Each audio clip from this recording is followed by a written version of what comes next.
BJP ఎలా చూస్తుందండి? పైగా మీరు మొన్న వచ్చి మీ నాయకుడు ఉండవల్లి నివాసంలో విందు భోజనం ఆరగిస్తూ జగన్మోహన్ రెడ్డి గారి ఇంట్లో గదిలు ఎన్ని ఉన్నాయి, కిటికీ తలుపులు ఎన్ని ఉన్నాయి, ఇవన్నీ ఆరాధీసట కదా.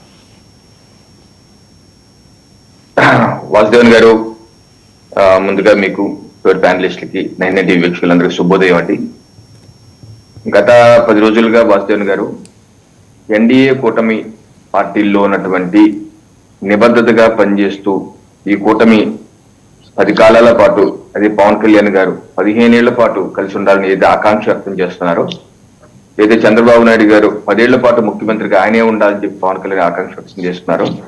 ఇటువంటి ఆలోచన విధానంతో ఉన్నటువంటి నిబద్ధత గల ఆయా పార్టీ నాయకులు, కార్యకర్తలు, అలాగే ప్రజలు ఎవరైతే ఈ కూటమికి పట్టం కట్టారో ఆ ప్రజలు కూడా ఎంతో ఆవేదన, బాధ వ్యక్తం చేశారు.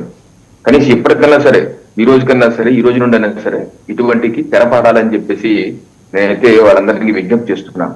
ఇది ఆయా పార్టీల యొక్క భవిష్యత్తు గురించి కాదు, రాష్ట్ర భవిష్యత్తు దృష్ట్యా మీరు ఇటువంటి వ్యాఖ్యలు టీ కప్ లో తుఫాన్గా మర్చిపోయి ముందుకు వెళ్ళవలసిన అవసరం ఉంది, రాష్ట్ర భవిష్యత్తును దృష్టిలో పెట్టుకొని.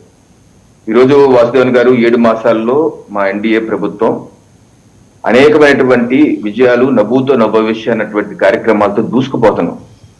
అసలు ప్రతిపక్ష పార్టీకి, వైసీపీ లాంటి పార్టీకి అయితే గొంతులో ఎలక్కాయబడినట్టుంది.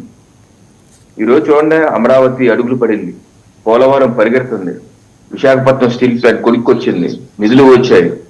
అలాగే ఇండస్ట్రీస్, ప్రధానమంత్రి నరేంద్ర మోడీ గారు వచ్చి 2 లక్షల పై చిలుకు శంకుస్థాపన చేశారు, జాతికంకితం చేశారు. సెమీ కండక్టర్ ఇండస్ట్రీస్ తో, ఇది ఓర్వకల్లో ఇండస్ట్రియల్ సిటీలో సెమీ కండక్టర్ 13,000 కోట్లతో ఎంబోయీ చేసుకున్నారు. గూగుల్ ఎంబోయీ అయింది. అలాగే ఎలక్ట్రానిక్ వెహికల్ తయారీలు, అలాగే బల్క్ డ్రగ్ పార్క్, బీపీసీఎల్ రాబోతుంది, ఔటర్ రింగ్ రోడ్లు, అలాగే నేషనల్ హైవేలు, జాతీయ రహదారులు, ఇలాగా ముందుకు వెళ్తుంటే అసలు ఏంటి 7 మాసాల్లో ఇంత. అలాగే రాష్ట్ర ప్రజలకి, గ్రామాల్లో కూడా రైతులకి ధాన్యం కొంటే 48 గంటల్లో వారి ఖాతాలో డబ్బులు వేయటం, అలాగే గ్రామాల్లో రోడ్లు బాగుపడ్డాయి సంక్రాంతికి, అలాగే గ్రామంలో ప్రగతి జరుగుతుంది, అన్ని రకాలుగా సహకరిస్తుంటే మరి ఇవన్నీ చెప్పుకోక ఈ గొడవ ఎందుకండి? మీరు అన్నీ నేను ఒప్పుకుంటా, మీరు చెప్పండి కూడా నేను ఇంకోటి చెప్తా. అంతర్వేదికి కేంద్రం త్వరలో గుడ్ న్యూస్ చెప్పబోతోంది. డ్రెడ్జింగ్ కార్పొరేషన్ ఆఫ్ ఇండియా ఒక టెక్నికల్ స్కూల్ అక్కడ they are going to start with 1970 crores. In principal government of India has agreed for this. Very good, very good, thank you sir. అలాగే NIDM, ఒక జాతీయ స్థాయి విద్యా సంస్థ NIDM, ఇలాగా అద్భుతమైనటువంటి ప్రగతి చేస్తుంటే కడివేడి ఆవు పాలలో అండి ఒక విషగులిక లేకపోతే ఒక కళ్ళుప్పు వేస్తే ఏ రకంగా తయారవుతుందో ఆ రకంగా ఈ యొక్క అంశాన్ని కూటమిలో ఉన్నటువంటి పార్టీ నేతలు అత్యుత్సాహం ప్రదర్శిస్తున్న వాళ్ళు ఒకసారి ఆత్మ విమర్శ చేసుకోవాలి. ఎవరికి మంచి చేస్తున్నారు? మీ పార్టీకి మంచి చేస్తున్నారా, రాష్ట్రానికి మంచి చేస్తున్నారా, అది మీకు మీరు మంచి చేసుకోవాలని చెప్పేసి ఈ యొక్క తాపత్రయంతో కూటమిలో అల్లకల్లోలు సృష్టించే ప్రయత్నం చేస్తున్నారు. ఒకసారి మీరు గుర్తు తెచ్చుకోండి, 2014లో కూటమి కలిసి వెళ్ళారు. పవన్ కళ్యాణ్ గారు బయట నుంచి మద్దతు ఇచ్చారు, పోటీ చేయలేదు. ప్రభుత్వంలో బీజేపీ అలాగే టీడీపీ వచ్చారు, ఉప ముఖ్యమంత్రులుగా ఇద్దరికి ఇచ్చారు. ఆ రోజు కావాలనుకుంటే పవన్ కళ్యాణ్ గారు ఎమ్మెల్సీ, లోకేష్ గారు ఏ రూట్ లో అయితే ఎమ్మెల్సీలో మంత్రి అయ్యారో అదే రూట్ లో మరి పవన్ కళ్యాణ్ గారు ఎమ్మెల్సీ, మంత్రి, డిప్యూటీ సీఎం అయి ఉండొచ్చు కదా. ఆ రోజు బీజేపీ కూడా డిప్యూటీ సీఎం అడిగి ఉండొచ్చు కదా. అలా ఏం చేయలేదు, కలిసి వెళ్ళాం. ఆ తర్వాత ఏమైంది? కూటమిలో విచ్ఛిన్నం. ఓ సెక్షన్ ఆఫ్ మీడియా కావచ్చు, రాతలు, రెచ్చగొట్లు ఆ ట్రాప్ లో పడిపోయి మళ్ళీ ప్రత్యేక హోదా అని చెప్పేసి రెచ్చగొట్టేసి, దమ్ముంటే రాయని వైసీపీ పార్టీ రెచ్చగొట్టేసి మీరు బయటకు వచ్చేయండి అంటే 3 పార్టీలు డివైడ్ అయిపోయి ఒకరి మీద ఒకరు దోషుల్లో దాడుల వరకు వెళ్ళి ఈ 2019 ఎన్నికల్లో ఎవరికి మేలు చేశాం? ఈ 3 పార్టీలు ఎవరు బాగుపడ్డాయా? లోకేష్ గారు ఆయన పోటీ స్థానాల్లో ఓడిపోయారు, పవన్ కళ్యాణ్ 2 స్థానాల్లో ఓడిపోయారు, భారతీయ జనతా పార్టీ 1% ఓటు కూడా రాలేదు. రాష్ట్రానికి ఏమైంది? 5 ఏళ్ల పాటు వైసీపీ పరిపాలన, అస్తవ్యస్త పరిపాలన, 10-15 ఏళ్ల పాటు అభివృద్ధి వెనక్కి వెళ్ళిపోయాం. ఏ రకమైనటువంటి దారుణమైన పరిస్థితి నెలకొన్నాయో, ఎవరు లాభపడ్డారు, ఎవరు నష్టపడ్డారు? 2024 ఎన్నికల్లో ముందు ఈ యొక్క 3 పార్టీలు కావడానికి భగీరథ తపస్సు చేయాల్సి వచ్చింది. ఎందుకంటే పార్టీ నాయకులు, కార్యకర్తలు మనోభావాలు దెబ్బతినేసి 2019 ముందు చేసిన వ్యాఖ్యలు, చేసిన గొడవలు, చేసిన దాడులకి కలవనంటే కలవని అన్నారు. కానీ పవన్ కళ్యాణ్ గారు ఒక లైన్ తీసుకున్నారు, కలవాల్సిందే, ప్రభుత్వ వ్యతిరేక ఓటు చేయకూడదు, కలవాలని చెప్పి లైన్ తీసుకున్నారు. అందరిని ఒప్పించారు, అతి వ్యక్తం మీద కలిశారు. ఈ రోజు కలిసిన దానికి ప్రజలు పట్టం కట్టారు. 2014లో పట్టం కట్టారు, మీరు కలిసి ఉన్నాయా అన్నారు. విడిపోతే అదే ప్రజలు చిత్కరించారు. మేము కలిసి ఉన్నామంటే మీరు విడిపోతారా, ఇలా చేస్తారని చెప్పి చిత్కరించారు.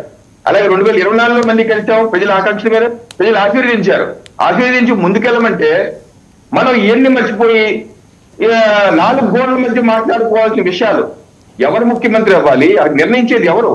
ఎన్డీఏ కూటమి పార్టీ అధినేతలు 4 గోడల మధ్య నిర్ణయాలు తీసుకుంటారు, ఆ నిర్ణయాలు ప్రకటిస్తారు, పార్టీ శ్రేణులు, కార్యకర్తలు, నాయకులు శిరసా వహించి ముందుకు వెళ్తారు.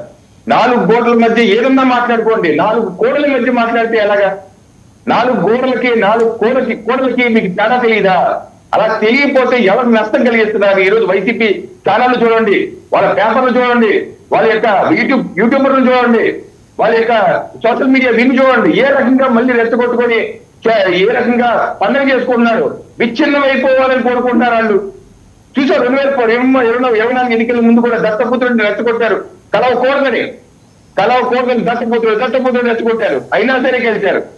ఎన్నికలు అయిపోయిన తర్వాత కూడా మనం చూసాం 2024 ఇప్పుడు ఈయన అసెంబ్లీలో 10 కాలాల పాటు 10 సంవత్సరాలు మీరే ముఖ్యమంత్రిగా ఉండాలంటే వాళ్ళు పాపం వైసీపీ ప్రతినిధులు టీవీ డిబేట్ లో కూడా బాధపడిపోయి, ఇలా అయితే పవన్ కళ్యాణ్ గారు ముఖ్యమంత్రి ఎప్పుడు అవుతారు, దేశకి నేత చేసింది మీరే ఆయన్ని, పవన్ కళ్యాణ్ అని ఒక స్ట్రాటజీ ప్రకారం రెచ్చగొడుతున్నారు. ఈ కూటమి మళ్ళీ విచ్ఛిన్నం అయితేనే కానీ 2029లో వాడు మనుగడ ఉండదు. రవికిరణ్ గారు మీరే మాట్లాడండి ఒక చిన్న సబ్మిషన్, మీరే మాట్లాడండి. రవికిరణ్ గారు చిన్న సబ్మిషన్. పక్కనున్న తెలంగాణలో డిప్యూటీ సీఎంగా భట్టి విక్రమార్క పెట్టుకున్నారు, ఏం పంచాయతీ లేదు, ప్రశాంతంగా. అసలు కాంగ్రెస్ పార్టీ అంటే మీరు చాలా తక్కువ చేసి బీలిటిల్ చేసి మాడతారు, వాళ్ళు పద్ధతిగానే చేసుకుంటున్నారు. అక్కడ ఇలాంటి అల్లర్లు ఏం లేవు. మీరు అనొచ్చు వాళ్ళ కూటమి లేదు కదా అని. కూటమి లేకపోయినా అందులో ఇప్పుడు ఎన్నికైన వాళ్ళు ఒక 50 మంది మేము ముఖ్యమంత్రి క్యాండిడేట్స్ అంటారు వాళ్ళు, అయినా కూడా వాళ్ళు సర్దుకుపోతున్నారు. పక్కన కర్ణాటక చూసాం, సిద్ధరామయ్య, డీకే శివకుమార్, అక్కడ ఈ పంచాయతీ ఏం లేదు. మనకే ఈ ఫెసిలిటీ ఏందండి? ఇంత అనుభవం ఉన్న పార్టీలు రెండు, బీజేపీ ఉంది, టీడీపీ ఉంది, అనుభవం ఉన్న పార్టీల నుండి మీరు నియంత్రించాలి కదా మీ హెడ్ క్వార్టర్స్. ఇలా మనం వచ్చేసి జగన్మోహన్ రెడ్డి ఇంట్లో గదులు ఎన్ని ఉన్నాయి, వాస్తుందా, అక్కడ కొన్న రిషికొండ ప్యాలెస్ రిజిస్ట్రేషన్ అయిందా, ఇలా మాట్లాడేది. నేను అదేంటంటే కర్ణాటకలో ఈ పంచాయతీ ఎందుకు లేదు సార్? బీభత్సంగా ఉంది పంచాయతీ అక్కడ, నువ్వు ఆయన ఫైటింగ్ లో ఉంది. కానీ నేను అనేది ఏంటంటే మీ ఛానల్ ద్వారా నేను విజ్ఞప్తి చేసి ఇప్పటికన్నా ఆపేయండి. ఓ సెక్షన్ ఆఫ్ మీడియా రెచ్చగొట్టేస్తున్నా, లేకపోతే కొంతమంది నాయకులు ఉన్నాయి, ఆ ట్రాప్ లో పడద్దు. ఆ ట్రాప్ లో పడకుండా రాష్ట్ర అభివృద్ధి దృష్టి మనం ముందుకెళ్ళాలి, కానీ ఇటువంటి అంశాలు కాదు. ఇప్పటికన్నా సార్ తేరుకొని చెప్పి నా విజ్ఞప్తి. రైట్. ఒకసారి జ్వాలాపురం శ్రీకాంత్ గారి దగ్గరికి వెళ్ళాం. ఏమండి, మీరు వీళ్ళు అధికారం వచ్చినప్పటి నుంచి మొదటి రోజు నుంచి చేతబడి బాణామతి చిల్లంగి చేయడం మొదలెట్టారు. వీళ్ళు ఇచ్చిన అయిపోవాలి. కొన్ని పరిపాలించనియచ్చు కదా వాళ్ళని. ఒక 5 ఏళ్ళు ఏం పోయింది? ఒక 5 ఏళ్ళు మీ నాయకుడు చెప్తుంటారు కదా, అలా కళ్ళు మూసుకొని ధ్యానం చేయండి, 4.5 ఏళ్ళు వెళ్ళిపోతుంది, మళ్ళీ మనం అధికారం. ఆ ధ్యానంలో ఉండొచ్చు కదా, ఎందుకు వీళ్ళని ఇబ్బంది పెడుతున్నారు మీరు ఇలాంటి పిచ్చి రాత్రులు అవన్నీ రాసి రెచ్చగొట్టి? ముందుగా డబ్బా